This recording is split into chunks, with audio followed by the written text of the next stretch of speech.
is up, you crazy bastards? Welcome back. Hey, you know we always like to start off by just giving a little love to all those partnerships that we've made that help make this podcast possible.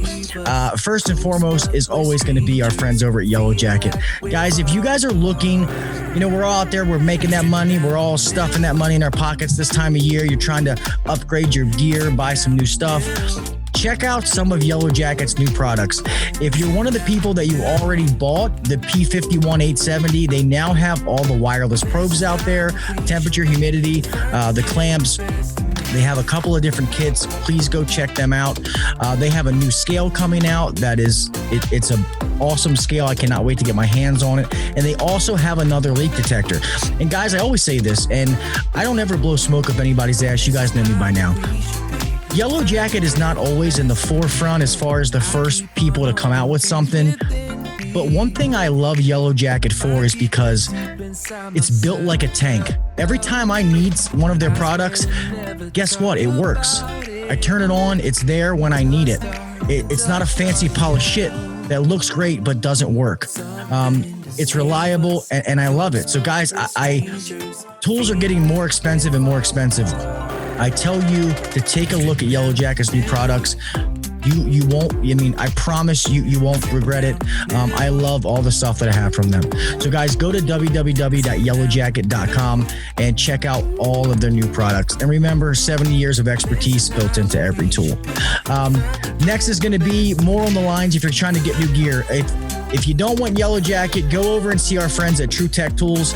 Guys, they have the widest selection of HVAC tools, testing equipment that you could possibly imagine. Mr. Bill Spohn over there is an awesome man. It's an awesome company, and it's awesome to be partnered up with them. When you go to checkout, put in the discount code Uncensored and save 8% off your order. I'm not going to spell Uncensored again because, like I said last week, if you dumbasses can't spell Uncensored, you don't deserve 8% off, okay? So, guys, True Tech Tools, good tools at a fair price. Use Uncensored at checkout and save 8% on your order. Let's go.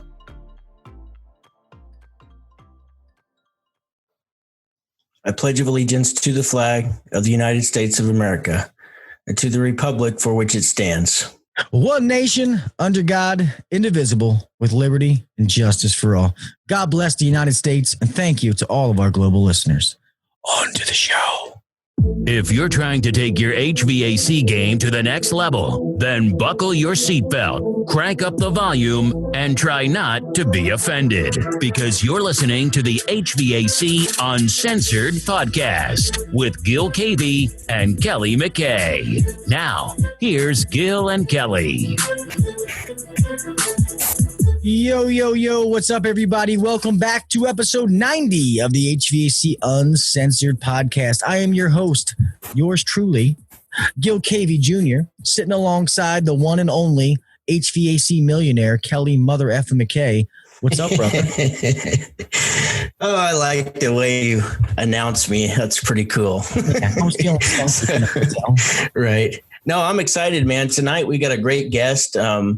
I consider him a friend of ours. I know he's going to be a friend of the podcast, but he began as an HVACR technician in 1982 in the U.S. Army Corps of Engineers.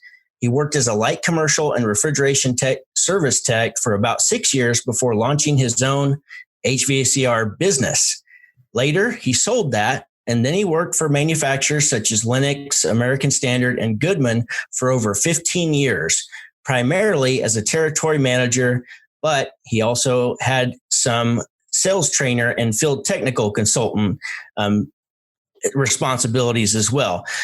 He began working as an HVAC trainer, a coach and consultant over 15 years ago. And just recently, 2 years ago, began HVAC Greatness as a full-time endeavor. Ladies and gentlemen, welcome to the show, Mr. Pete Ramsey.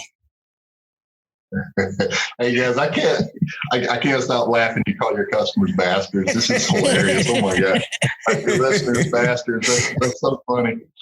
Oh gosh. Well, thank you. I appreciate it. It's an honor to be here, Kelley. I know you and I go back a ways. It's nice to meet Gil. What a great guy. We talked a little bit before we got started, and I can see some awesome charisma between the two of you. I bet it's fun to listen to. This is my first opportunity actually to listen to you because, with everything that's been going on this pandemic, I've been all over the place. And I'm in your group, which is awesome. And but I haven't had a chance to get involved in this, and that's why I'm laughing so hard. I'm like, man, this is not what I expected. So, but thank you, I appreciate the invite. Definitely, yeah, thank you. We're happy to have you. Yeah, me and Kelley, man, we started doing this just to help other people. We don't know everything, nobody does. But just to try to help people and all these other people who email us and they tell us, thank you, I did this or I did that, or, hey, you guys motivated me. That's the payoff. It really is. It's an awesome feeling. Yeah. No, and you're a man after my own heart on that one. That's been the big thing for me. As a coach and as a trainer, the people you can make the biggest impact are those that are struggling the hardest. We call, I refer to them as, the struggling HVAC contractor, but tomorrow's contractor, the next generation HVAC entrepreneur, to get to that level, you just need a little help. You need some training, you need some guidance. And, I didn't have that back when I started. I don't know about you guys. And it was tough. My first trainer was Ron Smith. My very first trainer was Ron Smith, the godfather of heating and air. And what a difference it made in our business. And so, we try to give back as well. It's not about the money. That's really awesome. Is. Well, I guess, so people obviously, when they hear your name, they know who you are. I guess tell the listeners a little bit about, I know Kelley said some of it, about your background and how you got to where you are today, kind of in a nutshell. Yeah, no, I fell into HVAC by accident. The recruiter promised me aviation. I sign on the dotted line. I get into the MEP stations. I get the physical, and they tell me, "Oh, that job's taken." Your recruiter lied. Why don't they you never do that. No, they never do that, right? And so they wanted me to be an MP because I'm tall, and I'm like, no, I wanted a trade. I wanted something I could bring out into the real world when I'm done, other than killing people. And long story short, we ran a bunch of.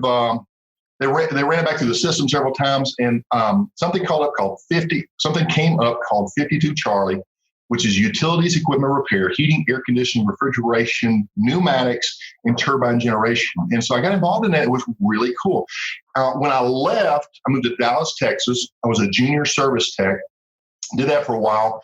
Got back home to North Carolina, worked for United Technologies Carrier as a junior chiller mechanic, and ultimately switched over to refrigeration with another company before I launched my company, which was called Ramsey Services back then, real creative. And so, I did about 10 years before I went, I sold the bit, went through a divorce, you know how that goes. So I sold the business and decided, I'm going to try something different. And I went to work for Lennox, of all things. But along the way, I taught some night school. In fact, I was offered, that was my fear. It's really weird how things turn out. I was afraid to be a teacher because I always heard those who can't teach or something like that. You heard that expression? Yes. And so I was offered the program over at the trade school there if I wanted to head that up, because I was teaching basic electricity at night, code book at night, things like this. And I decided to leave that. Now, I did my own business, worked for Lennox. We did some sales training. We did, as far as that field technical consultant, I did that for American Standard for a while. That was a temporary gig. I love the technical side, but the people side was just a lot funner. So, fast forward, I got into website design, doing some marketing and stuff, and I ultimately brought it back home to where I belong, HVAC. And so here we are, years later. The journey's long, about 37, 38 years at this point. And but we started really young, right? But and now you're doing the consulting and the coaching, and there for a minute, I know you. Yeah. And every so often, I'll tell you what. Here's what I love about Pete, because we share this. I think we all three share this in our industry. Is we're always just trying to help people, just like Gil was saying, we're trying to help others up their game and avoid some of the pitfalls and the stressors that we've went through. Pete's always putting together these little trainings, like the week-long training, or during when COVID hit, you were doing a weekly thing there for a while. Right. Yeah. What happened was, it really happened by accident. I needed to get my name out there when I decided to come do this thing, less than 3 years ago. And so I thought, well, I can do online training, and then maybe I can do some coaching, and maybe I can do some of this and some of that. And so I'm trying to find, because this is a different business model in HVAC, so there's a learning curve there. So we created a group called HVAC Greatness, a private group on Facebook, and we started getting some people in. And I thought, well, we've got to get some attention, so we started doing some free training. And at one point, I'm getting these other coaches in because they're like, what is this guy up to? So they start joining the group, and I won't drop any names, but guys that and they want to get in there. And so, long story short, I said, I'm doing all this training. Yeah, you bastards want to be in the group. You're going to carry a class too. And I remember Kelley wasn't in the group at that time, so I invited him because he had been on my podcast, and so that's kind of how that happened. And I met a couple of these guys. I still work with one. His name's Dennis Homan. He's with the Profit Acceleration Academy. He's more of the financials guy, which is kind of cool because I'm more of the processes frontline guy, which, I do financials as well, but that's the fun part for me. And so that's kind of how it started. We just formed, I don't even know if I should announce this yet. We just formed one called Your HVAC Business, Setup, Startup, and Launch. And what this one is about is what nobody else is doing. I'm really excited about this. This is what I'm dealing with as a coach. And I'm sure you're running into that as well, Kelley, because I know you're a coach. They're having to undo all these mistakes that they did from the very beginning. When I started my business, I didn't do demographic research. I just opened up, they're going to love me for my great work. I didn't know that I didn't want every customer. I thought I wanted them all. I didn't know my first company name was RTS. The same mistake everybody, and pardon me if there's some acronym names out there, but we all did it.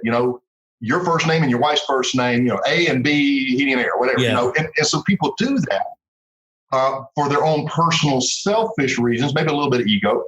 But what does that do to drive sales? And, why can't we create names that naturally float to the top in the community of names out there? Maybe it's easy to remember. Maybe it's hard to forget. And this just really helps your marketing go over that much more successful with a lot less, headache and energy and financial energy, of course, and little things like that. So what we decided to do is put together a 12-month coaching program. It's called Laser Coaching, in which these guys that are ready to start next year, they get started now. We do the demographic work. We do the name search. We do the inner work, your branding from the inside, we call that. And you know this, because I know Kelley's big time into personal development, but what is your why? And to make more money is not enough. It's got to be something special. What is your why? What are your values?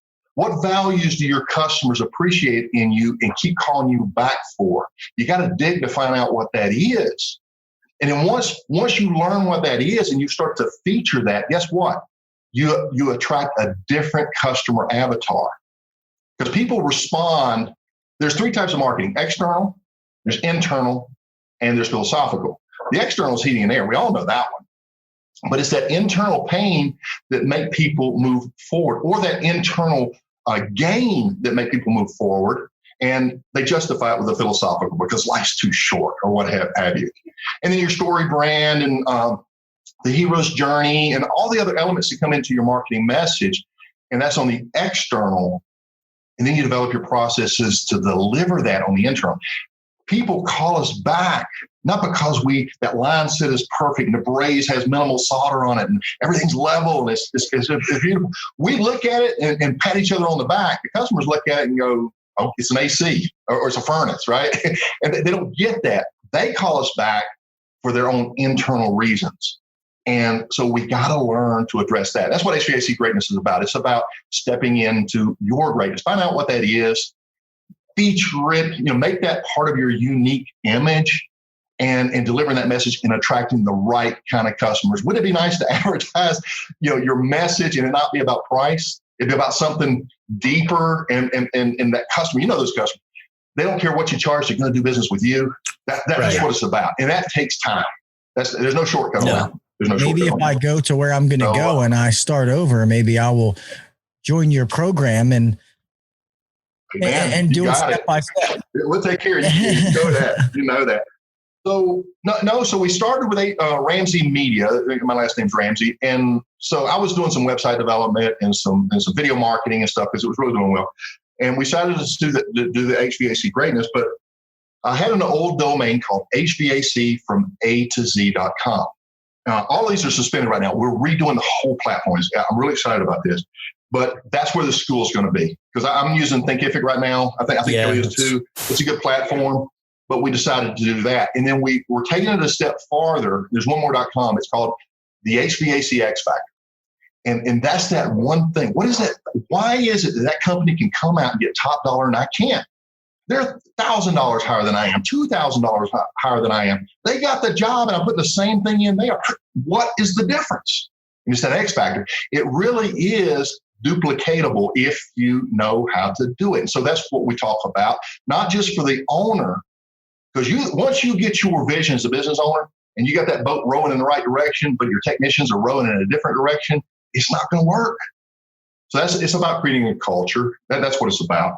And so we're really excited about that. And so those are the platforms we're doing right now. I'm spread way too thin. I had a podcast, so I just do it occasionally, mostly on video because we got a little YouTube channel. It's Pete Ramsey, I think is the way it initially was set up and added HVAC Greatness afterwards. But, just put a little bit of content out there and trying to encourage we all have our passion. We all have our goal. My passion is this. And Gil, I know you're a father of 4 children. You love your children. You're going to your boys' baseball games and everything. That's what it's about, guys. That's what it's about. And when you get out there and you're working from early in the morning to late at the night and you don't see your kids, I remember this. I remember getting up so early. My children aren't up, kissing them on the head. I have 3, and going to work, working all day, coming home. They're already in bed, and I kiss them on the head at night. They never saw me that day. Yeah. They never saw me that day. So my passion is this.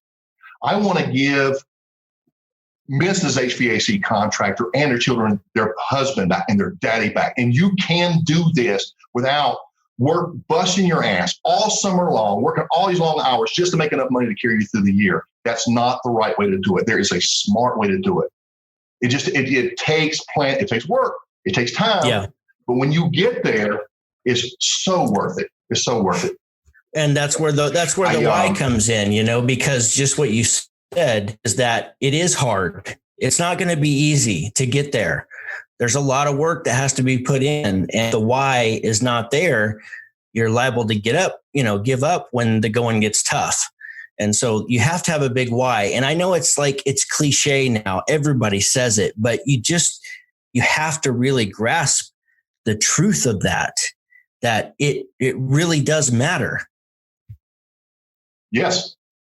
And, I work with several people, help them find their why. And I've got a customer up in Michigan, great guy. Yeah. He was struggling with his business. He's working these crazy hours. And when we got to his why, it's as simple as this. He says, Pete, I work for these companies. They work me like a dog, and they're rushing me through the job. The customer didn't get their work. And I said, so what's your why? He says, I wanted to provide an atmosphere where professionals can come work and do the job right, and customers get what they paid for. I said, there's your why. And he figured it out. And that's what he does. And he gets up every day. And he's excited about it. And his reputation is growing. And I spoke. We just started working with a brand new one. This guy's up in Minnesota. Great guy. This is going to blow you away, Kelley. You know the numbers. $2 million in gross revenues. Net profit. What's a good net profit? Just throw it out there. I would say 10%. Yeah, 10%, double digits. That's what I've always learned.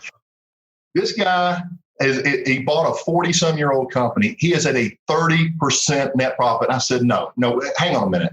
You know what the net profit is? It's EBIT, earnings before income tax. Everything's paid for. Your salary's paid for. Everything's paid for. All your marketing, everything. That what's left over is net profit. He goes, yeah, 30%. I said, why are you calling me? He said, Pete, I want my family back. I'm going crazy. And so that's the plan. We got to get him organized, put the systems in place, put everything in place so it's not, hey boss. You've got to empower your people, and you got to hire the right people. we started hiring based on character, based on personality, not stealing somebody else's skill set from the competition, bringing them over and getting that. When I sold my business, I sold it to my 2 technicians, both of which I hired directly from the trade school, and they'd never worked anywhere else. The rest of them, they came and go. They would come and go. And it's a risk to grow your own. It's a risk. But if you hire, one of the things that we help define is what's your mission statement, which is for the world. What's your vision? That's for your team. What is your vision? What does it take in terms of characteristics in order for that vision to happen? It takes a certain characteristics within the person. And so we help them define what their top 3 are. When you hire, let's say your top 3 characteristics are, you got to be a people person, because we want that side of the business to be successful. You have to have a strong work ethic, because we don't want halfway work. You want to take pride in your work, and you want to grow. You want to learn. Let's say those are your 3 characteristics, and you won't hire anybody that don't have that. And they have the aptitude, obviously, that's a given. But we can bring people in with that type of mindset, and they're going to do what comes natural to them, and everybody's going to win because we've hired the right type of person. That's easier said than done, to your point, Kelley, but it can be done. But we just need to slow down, be slow to hire, you know what they're saying, and quick to fire. If it don't work, let's move on, let's part ways, because I've done that. I don't know if you've done this. I bring in a new kid, get him coming along, and then I bring in some toxic old fart that just mad at the world. And before you know it, he's poisoned everything. He quits. My new kid quits with him, and there I am back out in the field. You've probably been there too. And life's too short for that stuff. Slow down, make the right decisions. It's overwhelming. I got to hire somebody now. It's summer. Right now is the time to be thinking about next year's hire. Right now. And there's plenty of time. Have you guys seen that online virtual, like a gaming training for Interplay learning? Yeah. Interplay. Yeah. So they reached out. I'd never heard of them. They reached out. I went through their demo. What a cool tool, because the millennials, they don't like to game. I used to game a little bit, but they like to game, and they can really get into it. And it's almost like they've been there. It's not the same, but it's a huge step in the right direction. And so we can grow our own. It's going to take a little bit of time. But the ones I've grown have been the best for me. The ones that I've taken under my wing and trained are the ones that I can lean on now, that I know that, they're like, they took everything that I taught them and then kind of put their own little twist and their own personality on it. But they're working out the best for me. And granted, they're young guys. I know they're not going anywhere. It's like it's the older guys that come in with the bad habits that have been the huge problem. Absolutely. No, go ahead. I actually forgot what I was going to say anyway. No, I was thinking the same thing, because I remember bringing my very first hire. His name was Michael. He was 19 years old. Didn't have any experience. And so we're training him from scratch. I mean, no schooling, anything. And I remember he just would not let go. He would not trust in himself. And we got to a point where he'd been with me for about a year. And, you know how the young guys look up to us older guys, right? So I'm like, Michael, just try it. He's, well, I'm afraid I'm going to mess it up. I said, listen, we've worked together for a while. Is there anything that we've come across that Pete couldn't fix? He goes, oh no, Pete, you're the best. That was his view anyway. But, I was pretty confident. He's, no, Pete, you're the best. I said, well, go break something. I got you back. And it was like, it had lifted off his shoulders. He went out and we were doing food line grocery stores at that time. I had 17. I didn't have anybody to really help me. I had a relative pass away. I flew out to Texas and come back, and I had to leave him with let's say a friendly competitor to cover my jobs. They'd go into these grocery stores, see these racks of compressors and controls everywhere, and they were lost. Little old Michael got in there and traced the whole circuit down, and he went all the way over into the vegetable section and found a blown out door switch over there that he created the holes. And the guy, the competitor friend, was like, "This guy's good, right?" And so you gotta let them flourish, and you got to encourage that. That's called being a leader. Being a boss is easy. Being a leader is hard, but it's worth it. when you can put a team together and you can allow everybody to be, themselves and part of that culture, and because you brought in the right personality, everything complements. You really see some great stuff. You see some guys and gals do some really cool stuff as they grow into their own. They come into their own and they want to take home more, and everybody wins. Everybody wins. It's all about the culture. And if you're the owner, it's about you. You got to be the leader. You got to establish what that culture is. If you don't establish your culture, your employees will, and you will not. Well, I think that, and Kelley knows me, have talked. I mean, the struggle is the fact that I'm not the owner of the company, and I'm trying to portray someone else's vision that maybe isn't the same as mine. And the fact that I do run the day-to-day operation, that I am not patting myself on the back, but I'm the one that makes the things tick. I'm the one that makes, all these things go. And sometimes I sit back and I do want to do it myself, so that I can start to build things towards my vision. My owner is I keep calling my owner like I'm, it's slavery times. My boss is, he's a great man. I've learned a bunch from him, but he is also on the way down. He's put in his time. He's ready to, he don't got much left. I'm not. So that's where sometimes I think our visions change. And sometimes it's hard. And I can imagine I'm on the other end from you guys, or Kelley. I see how it is where you have to get your team to see your vision and stuff like that. And I see how it is to try to take that person's vision and then try to get everybody else to see it. And it is hard, but when you do, it is kind of like a light bulb that goes off. Because I know for us, we struggled I've been here almost 12 years, and we were struggling to kind of get over like the $3-4 million in revenue. And, and I mean, now we're anywhere from 8 to 10 million, and it wasn't big things that made that difference. That's the thing I like to tell people. Wow. It was small things, small changes that were changed that kind of made that growth happen. And it's, I don't even know what the hell I'm talking about now, but you know what I mean? Yeah, no, I know exactly what you mean. And you hit a couple of things, that light bulb going off. That's where it's at. This is what a leader does. A lot of times I'm working with an owner and the light bulb goes off. We call this a paradigm shift. Stephen Covey, 7 Habits. And what happens is he gets this fresh perspective, and it's an aha moment. And now he's all in, and he runs in and he tells all his employees, "Okay, guys, here's what we're going to do." But he hasn't allowed them to have their aha moment. And that's what the X Factor is about. So what you do is you have to challenge an incorrect belief and destroy it. Create that blank slate, and then fill that void with a new truth. And that's what it takes. For example, we were the very first to put flat rate in our market. My guys were slow with Callahan Roach. This is back in probably 96 or so.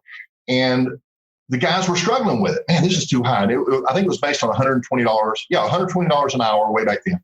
And so I had a meeting. Stacy was up. I'm going around. Hey, Stacy, how about that call on Friday? What about the blower motor? It was a pastor, it was a church. Did they not go for it? He goes, no. He said, the preacher said that was way too high, and I don't blame him. It was. I'm like, what? I'm there for all the guys, and they're all just looking at me. They did not believe in this process. Fortunately, I had just attended my financials class. It was by Ruth King. She's awesome, by the way. She's been around a long time. I just started with Linux and went through her class. So we got the whiteboard, and we go through and we break down everything. We list their uniform costs. We break everything down per hour, everything, their hourly rate, everything associated with it. We added it all up, and it came up to $119. I said, guys, our rate is $120. You could have heard a pin drop. Everybody's just looking. And the same guy says, we need to go up. I'll never forget it. And the attitude shifted. They were on, and our sales started going again. Service sales started jumping again. But I didn't know how to do that, and I just happened across it. That was point number one. Point number two escapes me. You were talking about something else. Anyway, I'm sure we'll come back up. But yeah, that is so key. You got to let them, they've got to internalize these lessons, have their aha moment, and be on board. If you're selling maintenance agreements and you're out there thinking, I'm just hosing down the coals, there's no value in this. How can we, it's really not worth it. We went through ours. We developed our maintenance agreement program. We went around the room. Gil, give me a step, and you give me a step. Kelley, what's another step? We want to create the best maintenance agreement program in the city, in the county. And we go around 2-3 times, and we come up with this list. And before you know it, we had this awesome maintenance program. They took ownership because they were part of it. And they would tell everybody, and we cover the statistics, North Carolina Alternative Energy Corporation studies showing that a 10% undercharge will increase or decrease your efficiency by 20%, capacity reduction, all these different studies. We went through all of that, created a brochure, put it in their hands, covered it, until they got to the point where they felt sorry for anybody that didn't have a maintenance agreement. They would say, we got the best one in town. I know, I helped build it. They took ownership. That's leadership. And we didn't know what we were doing back then, but we screw up and then we have a win like this, and then of course we got some professional training in there and learned from somebody else's mistakes, and then things just got a whole lot better. But yeah, it's that shift, it's that light bulb, exactly what you said. That's me and Kelley talked to somebody else.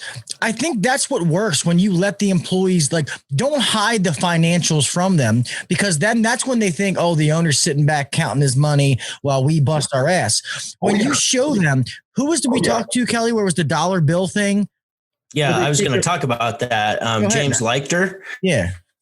He's probably familiar with James Leichter. He was Mr. HVAC. Never heard of him? He had Mr. HVAC on YouTube. How about Aptora? Aptora, which is a dispatching accounting software. Right. Well, he produced that, and he's owned HVAC companies as well, but he had what's called like the $100 bill exercise or $1 bill exercise. And he took this $1 bill, and then he started allocating 30% went towards equipment purchases. 35% was, and he's ripping this dollar bill in half. And he's ripping it down, and he's and we're left with 10%, and we haven't collected this whole 10%. There's still a portion of this that's in accounts receivable. And that's an eye opener to say, wow, this isn't just show them where the money's going. I mean, it's not. So anyhow. Right. Yeah, and if you young techs out there, young installers, you're going to start your own business. If you thought like I did, back we were time and material back when I was employed. We charged $40 an hour. Imagine that, and I made $8. And I remember thinking, man, the boss is sitting over making all that money. When I start my business, I'm going to charge $40 an hour. But I'm going to pay my guys $20. I'm going to split it with them. It didn't work out that way. In fact, we had to have these conversations because I'm not doing that. I would get sometimes. And I would bring them back to reality. You see that toilet in there? You go in there and take a leak in. I'm in there washing and cleaning your toilet, and you can't do this for me, right? So you have to have that reality talk. What you're saying is, if you don't do it, I have to go do it. So if I don't need you, then I don't need you, right? And so you have to have these talks. But for you young guys out there, and you're trying to take this stuff on. Just suspend your current reality long enough, your current, perception of the way things work. Get a little bit of training, look at some of the financials, exactly what Kelley said. It's really a marginal business in the beginning. Now, as you build a solid customer base, and these are the customers that are going to use you no matter what. And for those, the closing ratios, people don't know you, maybe 20%, 30% closing ratio, a technician referral, maybe 50%. Or better, but a regular maintenance or service agreement customer, 80, 90%, 8 or 9 out of 10 you're going to get. This is why you have to build your customer base. This is what the whole thing is about. It's all about relationships, because we all have our circle, our circle of friends. Within that circle, I've got my family, I've got my friends, but I also have my dentist, I have my doctor, I have my accountant, my lawyer, my whatever it is I'm doing. But once I get my HVAC contractor in there. We're in. We've got a relationship. I'm not outbidding my dentist. I'm not out getting prices on attorneys, right? We've got the trust is there, and we're going to do business. And I want him to be profitable because I want him to be around. And that's the kind of customer you have to look out. You have to search out. There's always about a good 25% that are just value based. They're looking, or what's the word? They're offer based, right? They're looking for the promotion. They're looking for the cheap. It's all about the money because you are just a commodity to them. Because one HVAC contractor is licensed, so, he must do the same work as another licensed HVAC contractor. They all have to have inspections by the code inspector, right? So it must be the same. It's all off the same assembly line like a car, but it doesn't work that way. It just doesn't. And so getting that percentage of customers that are experience based, they've been burned. They've been taken down that path before, and they're going to ask you all those questions. So don't get pissed. How long you been in business? They're looking for stability. Those are the ones that are going to go to that big company. They're going to pay $1,000, $2,000 more because they want somebody to do it right. It's a major investment. And they want somebody who's going to be in a position to stand behind it, not be gone in 24 months. We all start somewhere. When I was 1 year old as a business owner, and I got that question all the time, you had to turn that negative into a positive, right? They said, how long have you been in business? 12 months. 12 months. And I was just, showing all this positive energy. And they're looking at me. I'm like, you don't understand that? 12 months. Your satisfaction is imperative to me because it is my next customer, right? I'm building my reputation right now. These other fat guys are out there resting on theirs. I'm making it happen. So you're going to get an excellent job for me because I need you to be out there talking to your friends and neighbors on what a great job I did. And so, you play the hand you're dealt, right? And so we did that for a long time until, we got to be 5, 6, 8, 10 years old. And then it became a lot easier. But it's an uphill battle. It's the one that's, you got to tough it out. But if you don't, and I don't know if you remember these statistics, but I think it was 7 out of 10 HVAC contractors that begin never see their 5th year. They burn out or they fall out. And then those 3 that do make it past the 5th, 2 out of 3 don't see their 10th year. Yep. And it really boils down to everything we've been talking about, getting this stuff right up front, get your pricing on target, and quickly get your capacity filled. And what that means is you're busy. You've got stuff to do. And your business model, that's what I was thinking about, Gil. When you cross that $2-3 million mark, whatever that dollar amount is, if you take the money and you remove it and you look at the personnel, you've got this perfectly balanced business model. Let's say you've got a 2-man installation crew. They're targeted to get 1 install per day, and you're shooting for 5. How many leads do they need? So how many service techs would balance that? How many maintenance techs would balance that? How many maintenance agreement does it take to have this natural organic flow where everybody's at capacity and things just move? So you got this perfect built machine. Now you're trying to build machine number 2 and let machine number 1 finance it. That's where most people, it's not the number, it's that second full capacity unit that complements the first one. That's been my experience. Yeah, that does make sense.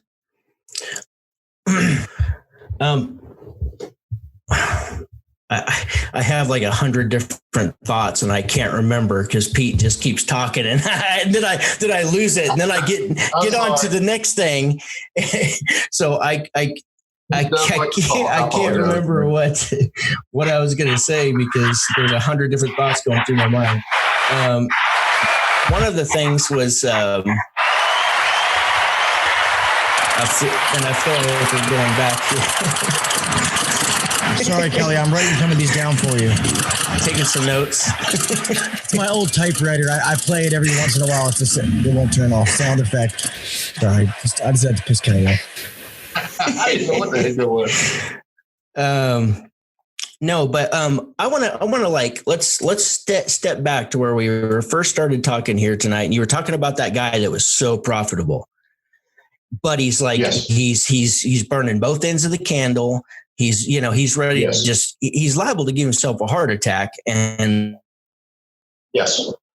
not make it to that next level. So what I believe has to happen in order for him to relieve some of the pressure is to, and I want your take on this. Like, what would you do for this guy? My thoughts are that he's going to have to give up some of that profit margin to put some things in place. So it's not him. It sounds like he's wearing too many, still wearing too many hats, or he's not able to let go. Like he's micromanaging everything, which is keeping him there for, all the time. And he's constantly worried. And, so my first thought is that, because I've got friends too that are doing that. They're doing exactly what you're talking about, but they are working all weekend long. They're on call 24/7. They're making killer money, 30+% profit. Absolute life-changing money. But they're burning both ends of the candle. And, I don't see that ending well if something doesn't change. Yeah, well, we're going to have to. We just had our initial conversation actually today, and we're part of an inner circle mastermind group of business owners. And so what we do is we meet twice a month. We've got a couple of these. We meet twice a month, and we'll basically tackle your problem together as a team. And so we work through this stuff. And we did an exercise just the other day, and basically we categorized the different areas of your business. Strategy. How good are your strategy? And we rank that. You're either, which is your lowest, you're weak, where you're better than for, or you're strong, or you're super, right? That's your specialty. And so we would categorize each level. So we looked at their strategy, we looked at the sales and marketing, we looked at the financials, we looked at the fulfillment, and we looked at the people. And we asked everybody to rank themselves. And what that does is it helps you self-identify what your strengths and weaknesses are. And so we can target those weaknesses and see what those primary issues are. Right now, he's categorized himself across the board as weak. And I'm telling him, I said, we're going to have to look at that a little bit more realistic. So we're going to have to dive into it. We're going to do the financials first and see what he's doing. He's backlogged. He's like the big guy in town, and he's got to grow, and he doesn't know how to do it. And so what happens is he's got all of this pressure on him, and he can't fulfill. That's the big thing, because he just doesn't have people in place. And so we're gonna dive through that. I don't know yet, Kelley, to answer your question, but it's really, coaching is really the art of allowing the person that you are coaching to reveal to you, where's my pain coming from? What is the source of that pain? What would it look like once things are, sunny, let's say 3 years from now and everything's right? What does it look like? And so it doesn't take a whole lot of work to actually dial in and target what these challenges are, the way they're interpreted. And then, hopefully your experience, somebody like yourself been around a while, myself been around a while, we can see it a lot clearer because we're from the outside. And so we help them, this is key, we help them have that epiphany so that they go, I get it. And so then we can go in and start doing things. Just depends on what your problem is. This is a rare problem. And so I don't know if it's the best example, but I'm loving the fact that we get a chance to work with somebody like this with a unique problem, because I always get the same problems. I need more leads. I need more customers. I need more leads. And, I'm asking, what is your average service ticket? $180. You're not doing the job proper. We created a process called the consultative service call with a consultative service tech, not a service tech, the consultative service tech. And we come in, you're getting a report. We're bringing in IAQ meters, we're bringing in stuff. And when we leave, we categorize things in such a way that the customer doesn't see some big old price or a bunch of stuff they don't understand. We put it in categories that they know what it means to them to leave that unresolved. And by doing so, you don't have to sell. It sells itself. The pressure to move forward becomes an internal pressure for that homeowner, because they want their home safe. They want it comfortable. They want the equipment to last a long time and not die a premature death due to neglect. And so there's a lot of variables that go into this, but the psychology of HVAC is so important and nobody does it. And if you get this right, you will crush your competition. It'll take a little time, but you will crush them in the long run. As long as you have, like I said, all the oars rowing in the right direction, you got your message, you're unique, you stand out in a positive way, you know how to communicate that, you reduce it down to a single sound bite, and everybody knows it. Everybody knows it. And it just becomes a collective effort. And that, again, that goes back to culture. But it takes a leader, and leaders need help. Tiger Woods, best in the world, with a coach right there watching everything he does. And we can't coach. We can't get a little guidance. I know you get coaching, Kelley, because I did too. But that's why I'll tell you the story. We were trained dealers. We were I think we won like 6 awards that year. But they call us our rise. I'm not bragging, okay? But we were just rocking, okay? I took care of my territory manager's house. I took care of the district sales office manager's house. I took care of the train offices above with their modulating damper system. And they would call us to fix problems that other train dealers couldn't resolve. Why? Because we just learned from experts like Ron Smith on how to get past the equipment and get to the heart of the person who owns it. And that made all the difference. It really did. Now, we didn't get everything right, but it didn't matter. Everybody else had everything wrong, and we just looked like superstars by just being a little bit better in all these different categories. Yeah. You remember the book? What was the guy, Southwest Airlines? He wrote the book Nuts. I can't remember the name. But they were asking, this was years ago, back when airlines had good service. They said, why is Southwest Airlines so much better than all the others? He said, we're not. He said, we are 1% better. But we're 1% better in everything we touch. And so, it all adds up. And the customer just has this feeling like, what a difference. And we can do the same thing. Yeah. We just have to learn how to do it. We just have to learn how to. And the internal marketing, this is what we call this, where you go into the home and there's all these warm and fuzzies that take place. This is delivering the promise that the external market has made. We're all of this, and then we get there and we just fix it and leave. No, we've got to make sure that they feel good.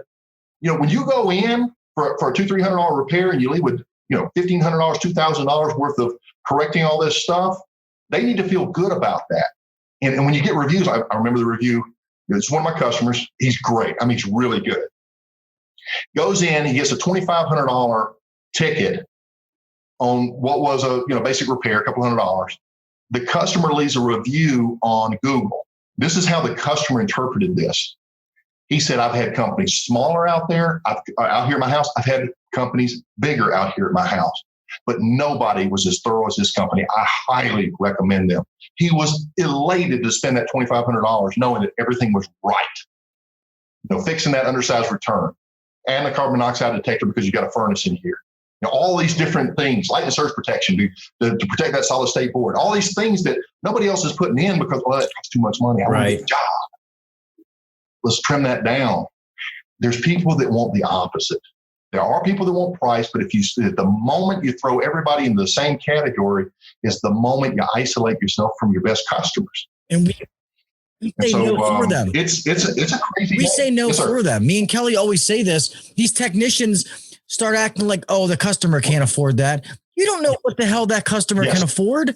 And that's what I was good at. And Kelley knows the problem I had is I've been fortunate that I have that gift of gab. I've always been good with customers. I'm honest. So I've been able to sell high-end equipment. I've been able to get high tickets, but trying to teach my guys how to do it was the problem. They're like, oh, we can't do what you do, Gil. And now I've gotten it to where they can do it. And to be honest, some of them are doing it better than me. I won't tell them that, but I said, just offer all this stuff. And they call me like, Gil, I just left this service call with $4,500. You know what I mean? We're putting in a dehumidifier and, I'm like, and what did you do different? He's like, nothing. I just brought it up and we talked about it. I'm like, there you go. That's all you got to do, Yep. You'll never sell anything you don't offer. And so it really pays to offer to do your very best job first. And then gradually, if they balk, say, well, what do we need to cut out or what do we need to reduce? maybe we can find a less expensive version that will accomplish, a similar result, and just start with your best and then come backwards. But if you're a consultative service technician, you're not a salesman, you're a consultant. You're a professional. You're the best. How does the best go in there and miss stuff? They don't. They point it out. I'm sorry if you don't like to hear this, but this is what you wouldn't say that. But this is what needs to take place. I'm not a big pusher of recommend. I recommend this. I've made observations and I've made critical observations, and I've categorized them for you in ways that you understand right here on this piece of paper, and or digitally, whatever you're using, and so that you can understand what this means to you. This is a safety concern. This is a code concern. This is critical, and it's down now. We got to get this done. And this is on its way out. It's wearing out. So when you deliver it in a way that they understand it, they're at least internal. And don't do it with the price. If you put the price there, they'll never hear you. When you review everything, review it before you ever talk price, and they'll listen.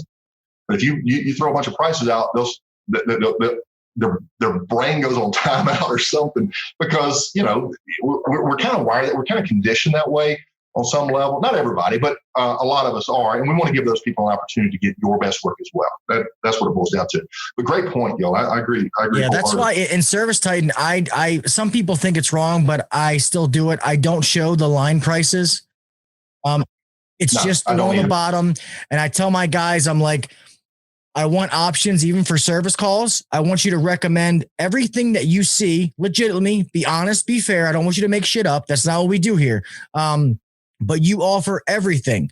And then, a service contract is in every one. Our 3-year plan, our 1-year plan, our monthly, and then one without it. That's how we sell more service contracts, and we build it up. And like me and Kelley always say, give them something to say no to. If they can't do it, that's fine. But in 6 months from now, when that thing that let me take that back, because I don't like the word recommend either. That thing that you told them was a problem now becomes a problem. You've just covered your ass, Yes, and you've also brought value into what you said. Now they're like, well, damn, that's what Gil was talking about, Oh, that's what Kelley was talking about. You know what I mean? It's just, I think that was some of the aha moments, some of the little things that we were overlooking or thinking that they're real small, that they don't mean that much until you do them and you realize they're huge. It makes a huge difference. They're absolutely huge. We've got a document. It's a bit of a trade secret, and we're utilizing that with the people I'm working with. And you and I can talk about this offline, of course. But when the document is designed to again, categorize everything in a way that what does it mean to me?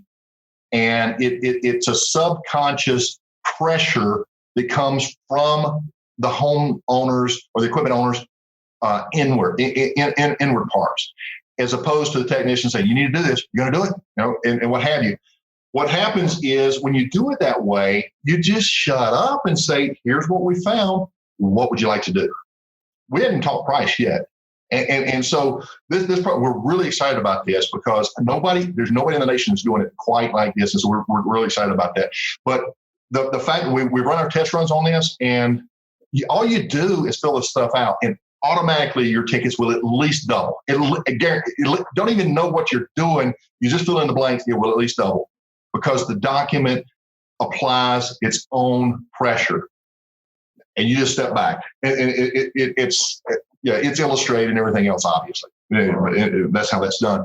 But so, we found a way to take that pressure off the technician from being a salesperson, going in and being a consultant, and then letting the process work in of its own. We're digitizing it right now, so it's a lot easier. But the pilot program has been a smashing home run.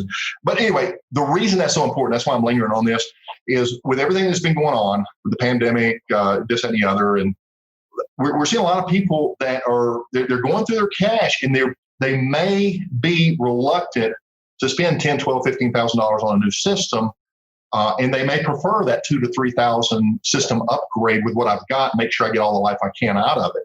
And so the service opportunities may be our lowest hanging fruit in the very near future, particularly IEQ. And then I really like if you're in a market that has poor duct systems, going in and fixing that, because we've got equipment going in on duct systems that was designed back in the 80s. It's not a good fit.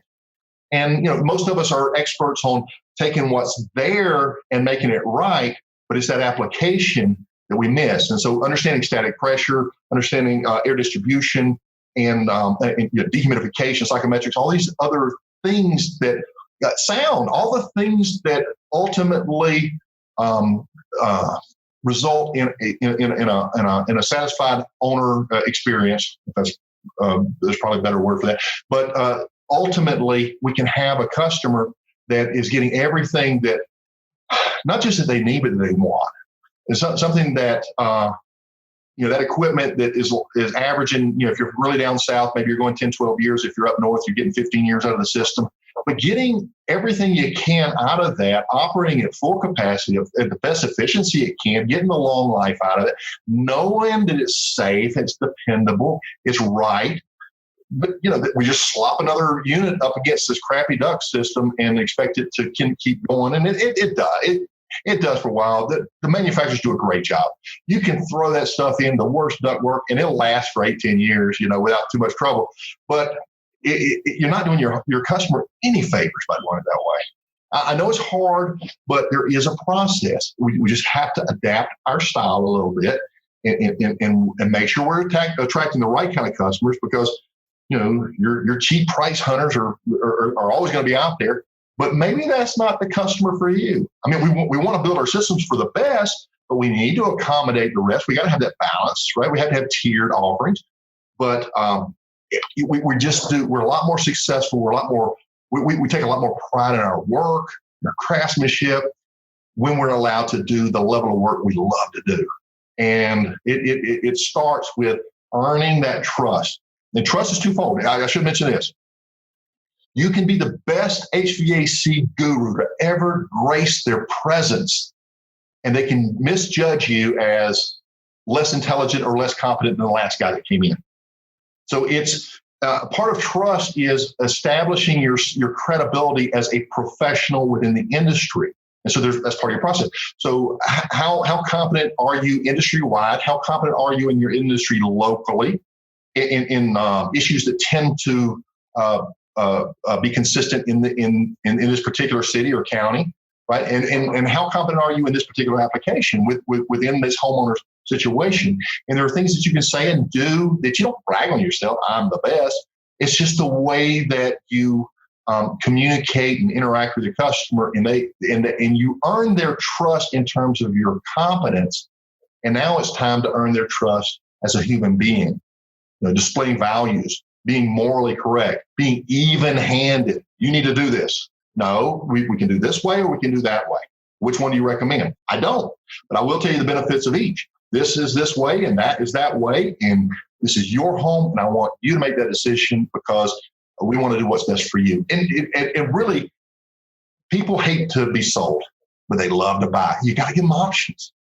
And that's what it's all about. So developing these kind of systems, it takes a while. But it's not that hard. It just got to stay in there, put in the work, get past that 5th year, and once you survive that, and if you've done the homework before you ever open up your doors, and you've got your brand right, you've got your pricing, you understand your pricing, you've established some overhead, so you know not just what you need to make in terms of GP every month, but how to break that down in terms of how many service calls, what my average ticket needs to be, how many maintenance agreements, how many accessories do I need to sell, and how much equipment do I need to sell? Residential, commercial, whatever your mix is. We can break that down and just really make it simple. I know I've got to do this many service calls every week in order to hit my overhead and go profit. And I know how much marketing it's going to take to get me there.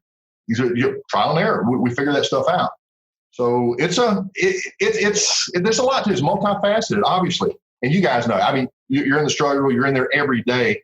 But these are the types of things. That's why I'm saying we're not in the HVAC business. We're in the people business. And once we figure that out, you get people technicians, you get people. We used to incentivize. I'll never forget. We did this incentive. We did this incentive program. I'll share this with you real quick. Installers. We put an incentive program in, and without going into the details of what it was, they got extra money for these awesome reviews. And we just started this program. Customer calls me up. I'd made the sale. And Elizabeth called me from the office. She said, Pete, you better take this. This is Mr. Jones. They're out there now. I'm thinking, oh my God, they fall through the ceiling or something, everything's one. And he says, Pete, I said, yes, sir.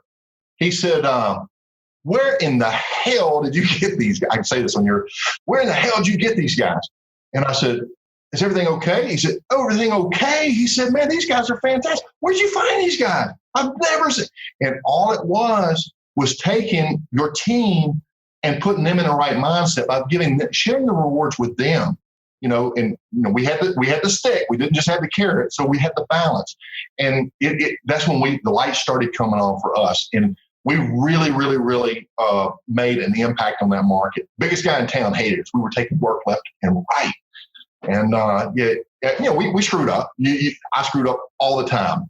I'd underbid commercial jobs, didn't know what I was doing, got the job, lose my ass, have to start over again, everything that you go through in the learning curve. But those wins, you remember. And that's what it takes. I mean, it just takes the ability to put yourself out there, make mistakes, adjust, and don't repeat them, and if you can, learn from somebody else. My gosh. Don't put yourself through that stuff if you don't have to. No, I agree with what you said right there on the people. Like, there has to be a balance of challenge and support, without question. Yes, me too. If you can't put them on a pedestal, but you can't put them in a pit. I've always said that when I learned that from one of my mentors, and it's like, yeah, there has to be an equal balance there. So, there really does. And, people, we owners think that technicians leave because they got more money. And there's some people that think that way, but we've all seen those Harvard and Yale studies. And the most important aspect of staying with a job, they fall in areas like, I'm being appreciated. I'm part of something bigger than I am, right? And so that's what the culture is about. That's why you have to be a leader and not a boss. And especially with the millennials. Millennials have a lot of options right now. They don't have to go up there and climb in attics and under houses and, break sweats and sheet metal cuts and fiberglass itching for days. And all the stuff that we dealt with, they can go sit behind a computer and make in the air conditioning and do well. But there is a segment. I know because I've spoken with them. They go to college for a few years. They end up leaving. I want to work with my hands. I want something tangible that I can do. And right now, we have proved, our industry has proven itself as essential services, and they know that when everybody else is not working, they'll have a job. And this is huge right now. And if we capitalize on that, we can really bring in some fresh blood, grow our own, and come out, way ahead of our competition if we're the first to take advantage of this. And so, it's definitely about the people, Kelley. I could not agree more. Yeah, and I love how you said about the incentive programs, because we've heard a couple of times, whenever your employees are not the most important thing, you're kind of doomed to fail, because without those happy employees, those customers really don't mean shit. So it's, and then all the guys that are starting a new business, don't try to reinvent the wheel. There's so many processes out there that they work. Just learn the process, do it the way it's supposed to be done, and you can be successful. It's the guys who think, oh, I can do it better, or I'm going to do it this way. Or they don't prepare at all. They don't listen to anybody, just think they know, and then they fall flat on their face. I understand everybody can't be an owner. You can only have so many chiefs and so many Indians, but if you're going to do it right, Yeah, and one other thing on those incentives, Gil, we've seen people out there that they pull the floor out from under their people's feet, and they put no ceiling. And if we're not careful, we're going to bring in salespeople instead of actual technicians who are there to solve issues. The moment you start putting stuff in that does not need to be put in is the moment you're putting your neck on the chopping block, and you got to be careful. There's a recent a person, I don't want to mention her name, FBI came in, raided. It was a big deal. And I know the guy. I know that he's a great guy. But I'm thinking, and I don't know, I'm thinking that this stuff was going on without his knowledge because they're chasing this money And, and it's so sad because this guy's awesome. He's brilliant, and he's got a huge heart. I've spoken with it, just like, Kelley and I, when we met, we're going back and forth. And, it just breaks my heart because it doesn't need to be that way. You got to have the checks and balances in place. You got to have integrity. You got to have morals. You got to have standard. We do not do that here. I told my guys, you find a cracked heat exchanger, you get a bonus. If I find that you crack that heat exchanger, because I've heard of people taking the torches under there and applying them right to the heat exchanger just to burst it out. You are fired. You are prosecuted. We will take you out. Because listen, your guys at the end of the day, they can quit and go get another job, but you're on the hook. That's you. And so there's a lot of responsibility that comes with that. So yeah, you got to balance it. You got to treat your customers fair, treat your employees fair, but you got to expect to be treated fair back. And there's got to be that balance. So, I think we're all on the same page on that. That's for sure. It sucks. Well, I'm trying to see what time. I know we talked for a while. What time we start? Because these. You talked so long before. I think we started. We're over an hour. I can tell you that. Yeah, well, I think we got to stay right around the hour, Pete. Like I always say, every week, if we start getting too long, guys start wrecking their trucks, and I don't want an insurance violation. But I would definitely love to have you back, or even something with you, maybe to do like maybe a live stream with us, where guys can ask some live questions to you. I think that would be so valuable, and then. Yeah. And then that's, we have one of the biggest Facebook groups out there, so we can help promote the awesome stuff that you're doing as well. Yeah. Thank you for that. No. And really, and if you guys will listen, I reached out. I saw Kelley first, obviously. Guy, this is a real guy. Okay. This is a real person. And that resonates with me because I've been to the hype programs. I've jumped up and shouted with the rest of them and go through all this transformational experience, go back to my business to reality. And guess what? I still have the same crap. And that doesn't help anybody. Don't get me wrong. That part's fun.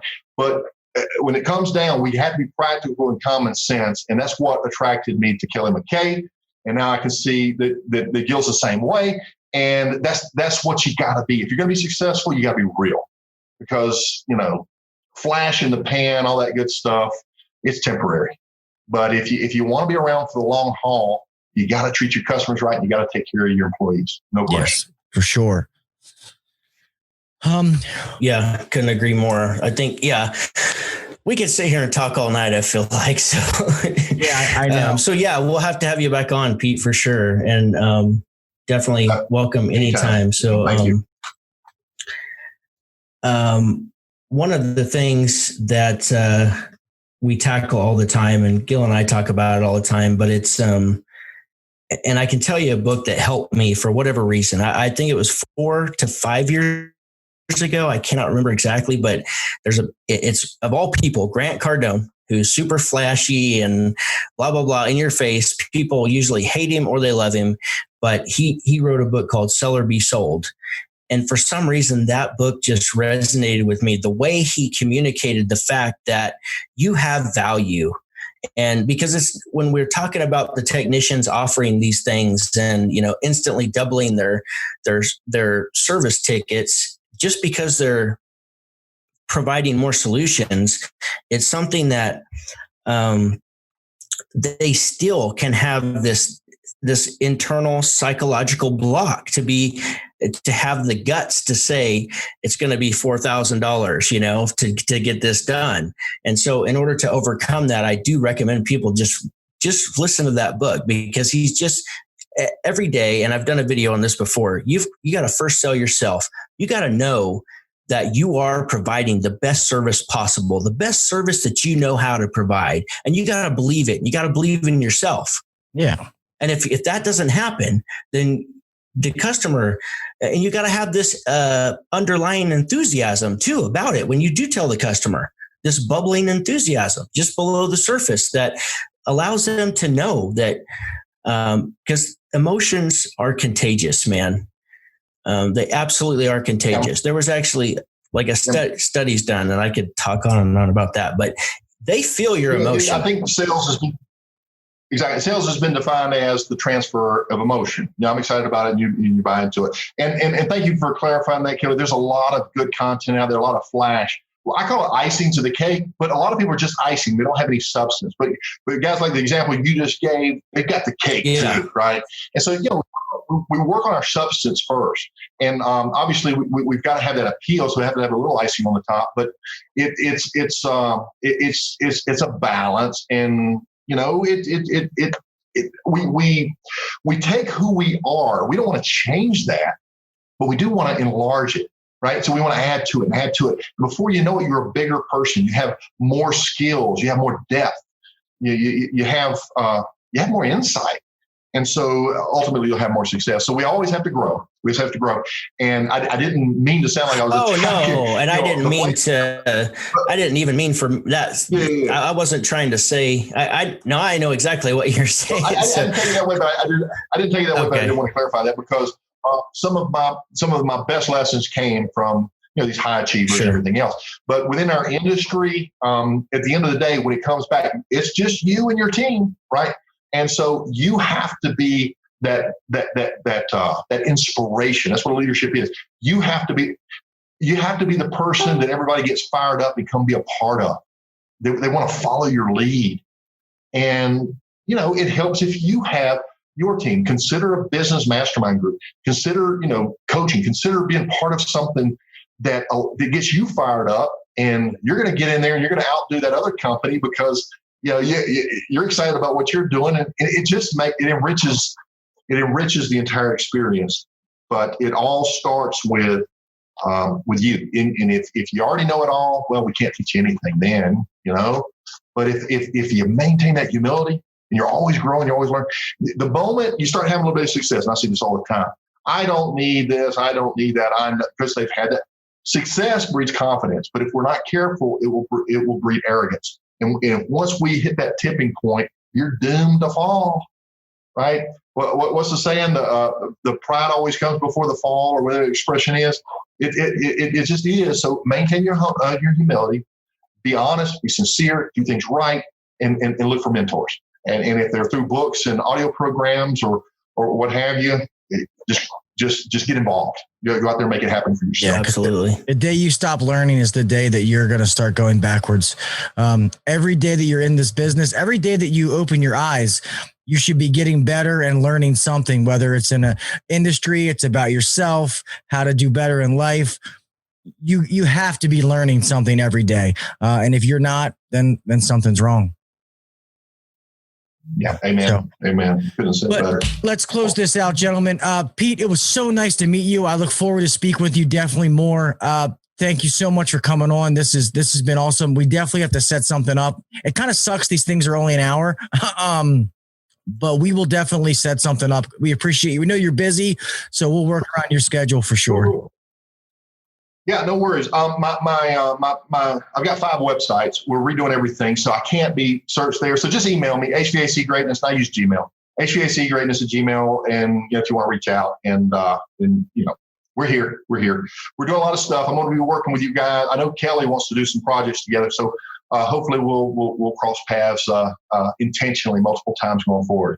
But this has been great. Thank you so much. You guys are awesome. Thank you. We'll make sure to put links to your stuff, like YouTube channel, your email and all that kind of stuff in the show notes for this podcast so people can get in touch with you. Okay. All right. Thank you, sir. Kelley, let's close this out, my friend. Yeah. I hope you had your notepad handy because Pete was throwing down all kinds of stuff that you need to take notes on. So go back and listen to this podcast a couple of times. He's going to drop the mic. Yeah, that's right. Because there is a lot. There's so much. I feel like there's so many moving parts to this business, and so there is a structured way to go about building one that's successful. And so it's important to exactly what Pete said, to reach out to mentors, to get some help. You don't got to do this by yourself. It only creates pain. That's what I can tell you. I've been there. I've done that. Don't do that. Start reaching out for help. That's the great thing about our industry that Gil and I always talk about is, man, we got some really cool people in our industry. I mean, like really great people who just love their customers. They're just the most down-to-earth people you could ever talk to. And the more people I meet, it's just more of the same. It's just reinforcing. So, guys, there's always somebody out there. Gil and I always offer ourselves. I know Pete would offer himself too. If you need a question answered, or you've got something that you want to do. So anyhow, we're already past time. So thank you guys so much for listening. Thank you, Pete, for coming on, and can't wait to talk to you again. And I'm just going to close it out. So go make money. Yeah, guys, thank you. I hope you enjoyed this. Whether you're a technician or you're a business owner, you should have learned something from the show. Definitely check out Pete's stuff. Guys, this is what we talk about, man. There's so many people out there that have the experience, that have these formulas and different things that they've learned that work. Guys, it's all you have to do is follow it. If you listen to someone like Pete and how he lays the foundation out for you and tells you what to do, what not to do, it's not easy. I don't ever want to say it's easy, because it's not. It's always hard, but there's a light at the end of the tunnel. Rather than you sitting there, beating your head against the wall, don't be afraid to ask for help. There's people that can help you. And if me and Kelley can't find the answer to help you, because of this podcast, we've been fortunate enough to meet people who can, so guys, you always know we're here to help you. We want you to be better technician, better business owners, more profitable, always getting better at what we do. All right. We love this industry. We want to give back to it. We want us all to be able to enjoy our families, help our customers one at a time, and be able to do that on a regular basis and not have to work 100 hours a week. All right. So I hope you enjoyed this, guys. Definitely go check out Pete Ramsey, like he said, HVAC Greatness at gmail.com. If you're looking to grow your company, you're kind of hitting that wall and you don't know what to do, check out Pete. He can definitely help you. And don't forget, Kelley is here. Kelley can help you as well. Kelley has some of the same things. Business growth, I can help you, but I would probably pass that over to Kelley. I know a lot about business, but I don't know if I would be able to teach it to someone else as well as Kelley or Pete would. So, as a matter of fact, I know I couldn't. Anyway, I love you guys, man. Always remember, be safe. Always make it home the same way you left. Guys, do the little things that the other guy's not doing. Set yourself apart. All right? Until next week, man. I'll talk with you mofos later. All right? Peace. Thanks for listening to the HVAC Uncensored podcast. Don't forget to check us out on Facebook and Instagram, or email us anytime at hvacuncensored@gmail.com. Now, get back to work. Shut this down. The views and opinions shared on the HVAC Uncensored podcast may not necessarily be the views and opinions of our sponsors or guests.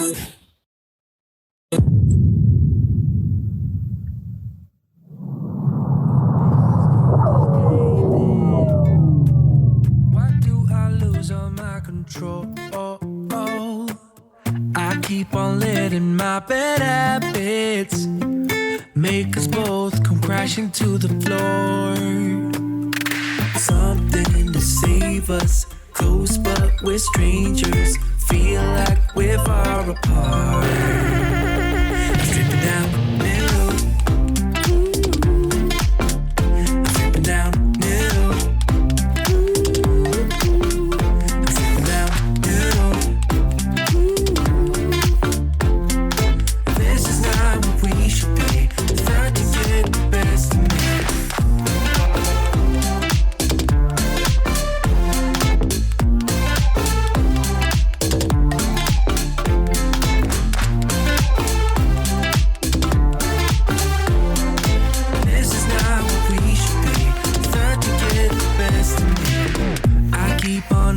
Things within me, I keep it deep inside myself. I swear to never talk about it until I start to yell. something to save us. Close but we're strangers. Feel like we're far apart. Strip it down.